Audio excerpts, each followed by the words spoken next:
बोलिए मैया शारदे की। भगवती सरस्वती को प्रजापति ब्रह्मा की पुत्री माना गया है। इन्हें विद्या कला की अधिधात्री देवी के रूप में स्वीकार किया जाता है। देवी सरस्वती गौरवर्णा 4 भुजाओं वाली हैं। इनके चारों हाथों में क्रमशः वीणा, दंड अथवा पुस्तक, स्फटिक की माला, वर मुद्रा अथवा अभय मुद्रा सुशोभित है। ये श्वेत वस्त्र धारण करती हैं। मस्तक पर मुकुट, कानों में कुंडल तथा कंठ में मुक्ताहार शोभित रहता है। ये श्वेत पर्दा कमल पर विराजमान है। इनका मुख्य वाहन हंस माना गया है। उपवाहन के रूप में मयूर की भी गणना की जाती है।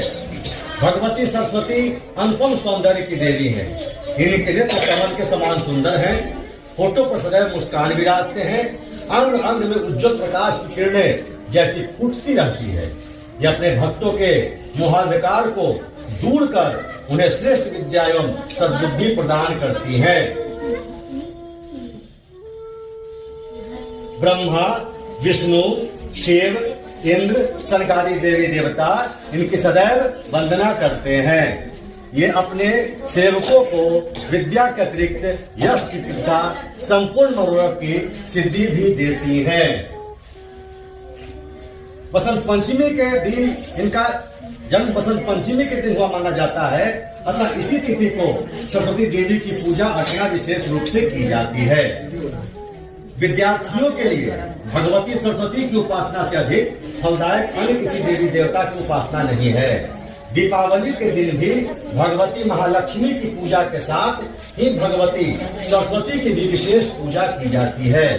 इसमें इनके वाग्देवी, शारदा, वीणा पाणी, हंसवाहिनी, श्वेत पद्मासना, वीणा धारणी, विद्या प्रदायिनी तथा अनेक नाम प्रसिद्ध हैं।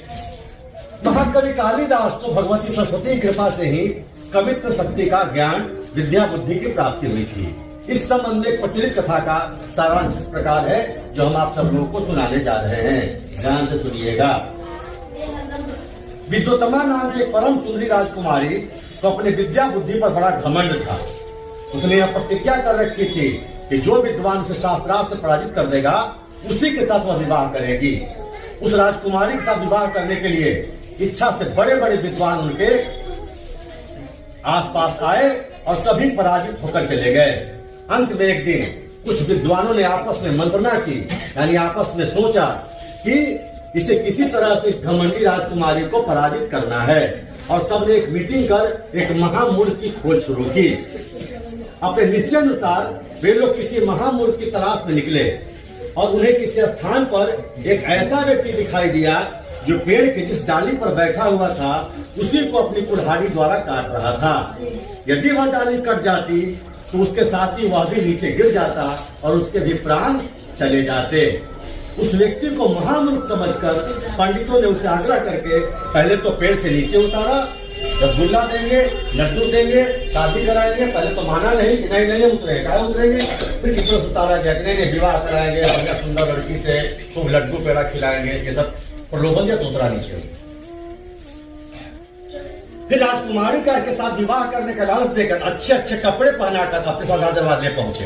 रास्ते में उन्होंने इस मूर्ख को यह भी बता दिया था कि राज दरबार में पहुंचने के बाद तुम एक शब्द नहीं बोलना, बाकी सारा जवाब हम लोग दे देंगे। वह इस पर तैयार हो गया। खैर राज दरबार में पहुंचकर धूर्त पंडितों ने राजकुमारी विद्योत्तमा से कहा, यह हम सब लोग के गुरुदेव जी हैं जो अपने साथ लेकर आए हैं, परंतु इन दोनों ये मौन धारण किए हुए, ये बोल नहीं सकते हैं। अतः इशारे से बात करेंगे। आप जो प्रश्न करेंगी मैं उसका जवाब दूंगा, हम लोग देंगे। उन संकेतों की व्याख्या हम लोग करेंगे। राजकुमारी पंडितों के छल को समझ न सकी और वह सहमत हो गई। कहा जाता है कि राजकुमारी ने भी मुंह से न कुछ कहकर बोलकर संकेत में ही शास्त्रार्थ करने की योजना बनाई। सर्वप्रथम यह जानने के लिए कि ईश्वर एक है अथवा दिव्य, उसने एक उंगली दिखाई। किसने एक उंगली दिखाई? राजकुमारी ने।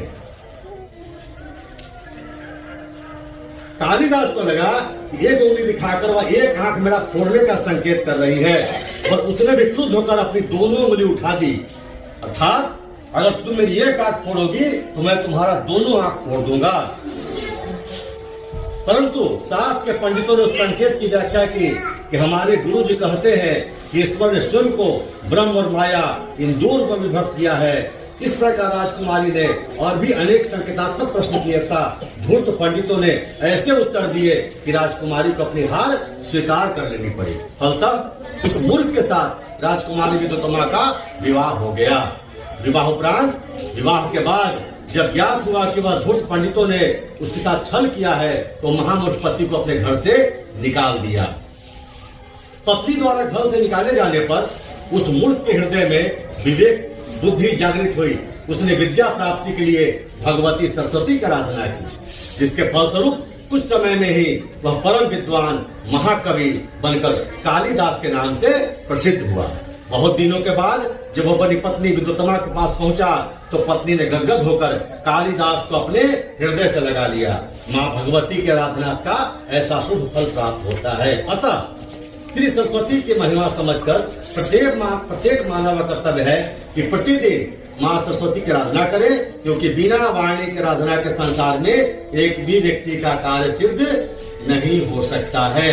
बोलिए सरस्वती माता की।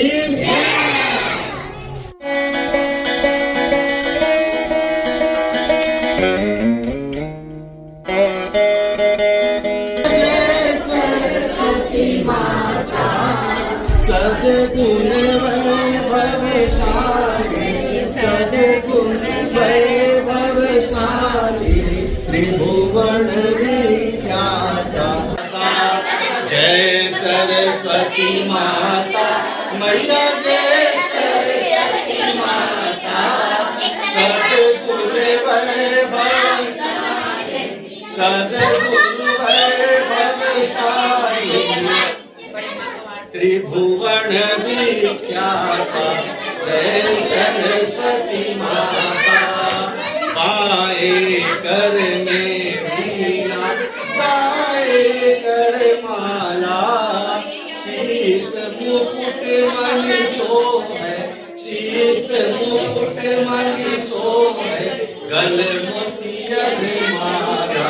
जय सरस्वती माता, जय सरस्वती माता मैया, जय सरस्वती माता। सद्गुण वैभवशालिनी त्रिभुवन विख्याता। जय सरस्वती माता।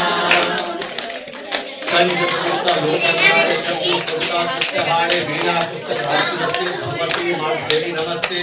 एक बार बोलिए माँ सरस्वती की, मैया की, शारदे की, देवताओं की।